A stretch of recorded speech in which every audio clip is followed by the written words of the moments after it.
சற்று முன் கிடைக்கப்பெற்ற மிக மிக முக்கியமான செய்தி ஒன்று வெளியாகி உள்ளது.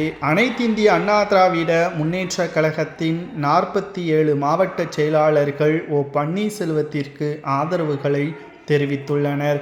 சட்டசபை தேர்தல் நடைபெறுவதற்கு இன்னும் 6 மாதங்கள் மட்டுமே உள்ளது. இந்த 6 மாதங்களில் அதிமுக ஒற்றுமையாக கட்சி பணிகளை மேற்கொள்ள வேண்டும். இல்லை என்றால் அதிமுக மிகப்பெரிய ஒரு தோல்வியே தான் தழுவும். அதிமுக தோல்வியை தழுவதற்கு திமுக தான் காரணமா என்று கேட்டால் நிச்சயமாக கிடையாது. எடப்பாடி பழனிசாமி என்ற தனிநபர் தான் இதற்கு காரணம் என்று மாவட்ட செயலாளர்களுக்கு தற்பொழுது கடுமையான கோபத்தில் எடப்பாடியின் மீது இருக்கிறார்கள். அதற்கு மிக முக்கியமான காரணமே அதிமுகவை பொறுத்தளவிற்கு வெற்றியடைவதற்கான வாய்ப்புகளையும் சூழலையும் களத்தில் இருக்கக்கூடிய தொண்டர்கள் தான் அதை முடிவு செய்வார்கள்.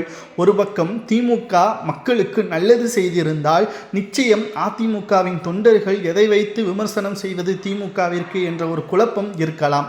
ஆனால் மக்களே திமுகவை வெறுத்து விட்டார்கள்.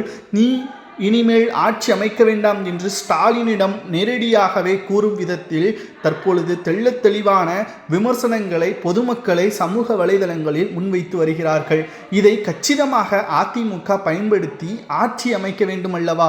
ஆனால் அதிமுகவின் தொண்டர்களோ களத்தில் மும்முரமாக இல்லை. அதற்கு காரணம் OPS, சசிகலா, செங்கோட்டையன், டிடிவி தினகரன் என்று பிரிந்து கிடப்பதன் காரணமாகவும் தலைமையின் மீது நம்பிக்கை இல்லாத காரணமாகவும் தற்பொழுது தொண்டர்கள் அதிருப்தியில் இருப்பதை மாவட்ட செயலாளர்கள் தலைமையிடம் தெரிவித்த பொழுது தலைமை அதையெல்லாம் என்கிட்ட சொல்லக்கூடாது, வெற்றியடைவது உங்களது பொறுப்பு, இல்லை என்றால் பதவியிலிருந்து ராஜினாமா செய்யுங்கள், தோல்வியடைந்தால் பதவியிலிருந்து உங்களை தூக்கிவிடுவேன் என்று எடப்பாடியோ கூறிவிட்டார்.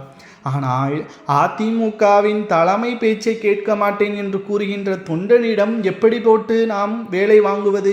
ஒரு பக்கம் OPSற்கு முழுமையான ஆதரவு. ராமநாதபுரம் தேர்தலை மீண்டும் ஒரு முறை ஞாபகப்படுத்த விரும்புகிறேன். 3 லட்சத்திற்கு மேலான வாக்குகளை பெற்று 2வது இடம். அதே தொகுதியில் இரட்டை இலை சின்னம் எடப்பாடியால் தேர்வு செய்யப்பட்ட வேட்பாளர் 3வது இடம். இப்பொழுது தொண்டர்கள் யார் பக்கம் இருக்கிறார்கள் என்பதைத்தான் 47 மாவட்ட செயலாளர்கள் தலைமையிடம் கூறி வருகிறார்கள்.